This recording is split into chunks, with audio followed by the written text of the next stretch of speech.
Magandang araw mga kaibigan. I-advertise ko lang, meron tayong stock ng dark chocolate.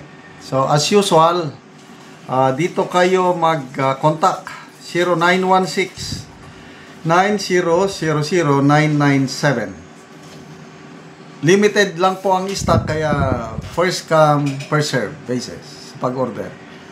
Hindi ako nagbebenta nito. Umiinom lang ako araw-araw dahil masustansya at gusto ko lang matulungan ang mga farmers sa Bukidnon na nagtatanim ng kakao. Okay. So ito, bigyan natin ng reaction, opinion itong post ni Dr. Rob Rances. Yan, tungkol ito kay Senator Bato. Funny, sabi niya, how some people are screaming, protect our sovereignty. Sa West Philippines ba? While agreeing to bypass Philippine courts and ship a Filipino citizen straight to a foreign tribunal. Hypocrisy in high definition. Ito, pinost ni Dr. Rob Rances ang payo ni Attorney Roque kay Senator Bato. Sabi niya, Senator Bato, your warrant of arrest is out. Huwag ka pakidnap. Insist you have the right to be brought before a Philippine court first. Meron pa akong nabasa na post din ni Attorney Roque is magpaposas ka na lang doon sa loob ng korte, preferably sa Supreme Court. Ibig sabihin, surrender niya ang sarili niya sa korte at doon na siya magtago, magpakulong. Kasi, ito na nga, in a way, sa ngayon, ang alam ko, nagtatago na si Senator Bato. May post akong nabasa, parang statement ni Ombudsman Boying Rimulya na parang na-trace daw si Senator Bato somewhere in Pampanga. So, bakit nakapagtago na ngayon si Senator Bato? In a way, opinion ko lang ito, nakatulong sa kanya si Ombudsman Rimulya. Hindi sinasadya siguro. Kasi wala pang official na warrant of arrest, nagpa-scoop. Nagsabi na kaagad ang ombudsman na meron na warrant of arrest. May kopya na nga ako Kailang hindi official. Hintayin natin na darating yung official warrant of arrest. Nang dahil doon, naalarma si Senator Bato, tinimbang-timbang niya yung pangyayari, nakikita niya na hindi na naman dadaan sa tamang proseso. Parang pakiramdam niya siguro, opinion ko lang ito. Pakiramdam niya, mauulit yung nangyari kay PRRD sa kanya. Kaya, nagtatago na siya ngayon. Kaya, ito, advice ni Attorney Roque. Attorney Roque is in The Hague, Netherlands. So, I'm sure, may mga sources din siya doon. Talagang malalaman mo na nandyan na yung ICC warrant of arrest. Kaya ina-advisean na siya na huwag kang magpakidnap. Kahit ako, kung ako si Senator Bato, talagang ayaw ko ring magpakidnap. Bahala na dyan. Alam ko, ang background nito si Senator Bato is, PC Ranger. Siya yung pambato ng Philippine Constabulary. Hindi siya yung ordinaryong pulis. Nakadaan siya ng mga matitino na Philippine Constabulary na may mga nakita kong picture niya na assign sa mga malalayong lugar, lumaban sa mga rebelding komunista. So, sanay siya sa buhay sa bundok. Kaya, kung usapin man sa pagtatago, kaya niyang magtago.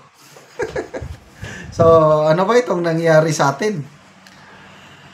Only in the Philippines, 2 4-star general ang hinahabol Una, hinahanap ng batas ba? Una, si Director General Gerald Bantag ng Bureau of Correction, di ba? 4-star general siya doon sa Bucor. Kasi may mga ranggo-ranggo din doon. 4-star, Director General. Ilang taon na? 3 taon na nagtatago. Ang tanong, nasaan si DG Bantag? Walang makapagsabi. Kailan nila ito mahuhuli? Wala ring makapagsabi. So ito ngayon, another challenge. Another 4-star general nagtatago. Kung saan siya magtago, I don't know. Kanya-kanyang diskarte na yan. Dalawa. Ano pa? Si Saldico. Another one. Nagtatago rin. Mamakaawa na si Secretary John B. Cremulya sa Taong Bayan sa mga OFWs na tulungan nyo na kami. Kung makita nyo dyan sa Portugal o sa amang bansa, pakipicturan nyo at ipadala sa amin para malaman namin nasaan siya. Anong response? Mga comment na nababasa ko, hindi ko siya pipicturan. Itatago ko siya. Gamitin nyo ang inyong mga intelligence, confidential funds. Huwag nyo kaming utosan. Ganon. So, nakakalungkot. Ito, opinion ko lang ito. Kung meron mang kasalanan itong si General Bato as PNP Chief sa pagpapatubad sa War on Pulburon, dapat dito siya litisin sa ating bansa. Lately lang, nanawagan si Pangulong Marcos sa mga nagtatago. Example, Saldico, bumalik ka na dito, Saldico. Harapin mo ang iyong kaso. Buhay ang ating judicial system. Sabi niya, yes, kung buhay na buhay ang ating judicial system, bakit kailangan mo pang dalhin sa ICC si PRRD at saka si Senator Bato? So, di ba double standard yun? Dapat dito sila ikulong, dito sila litisin. Hindi doon sa banyagan. Bakit nila gustong dalhin doon? I don't know. Baka natatakot sila sa influence ni Tatay Digong, Senator Bato, pagdating sa politika. Dahil ang pinaghahandahan ng lahat ay sa 2028 national election. Gustong-gusto nila na wala ng Duterte makabalik pa sa Malacanang. Okay. Salamat mga kaibigan sa inyong pagsubaybay sa ating channel. Nakakatulong kayo ng malaki sa tribong Talandig ng Bukidnon dahil ang income natin sa channel na ito pantulong po sa tribo. Namimigay tayo ng mga libreng yero at pako para makapagpatayo sila ng mas maayos na tahanan. Panoorin nyo ang video na ito. Si Angkol ang natagaan og yero, so mag-atop na ni siya karon.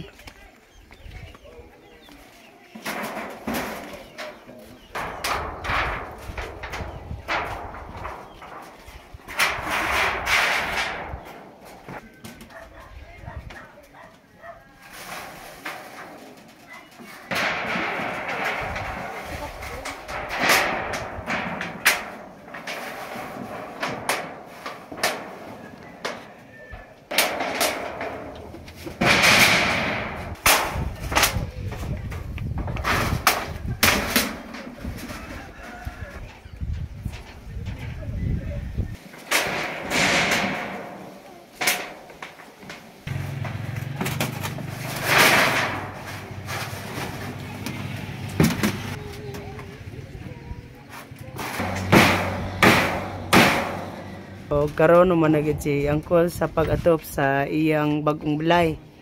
O maayo na gid nga tan-awon. Sa Ginoo atag sa sing nga Oo. sa Ginoo. So, kuan Kol kining imong balay dugay na gid kayo ay pa ka nakatukod og bagong balay. Dugay na rin. Puno na makatapin kaniya. Kaya pa kung katok kani. Napulo na katuig ay pa ka nakaatop. Salamat. So salamat kayo Kol. So nagpasalamat si Angkol sa Ginoo og sa nagtabang sa yero nga siya daw nakabalay na. Sa napulo ka tuig ay pagyud siya nakabalay og bag-o. So salamat kayo sa nagsuporta sa pagtabang sa yero.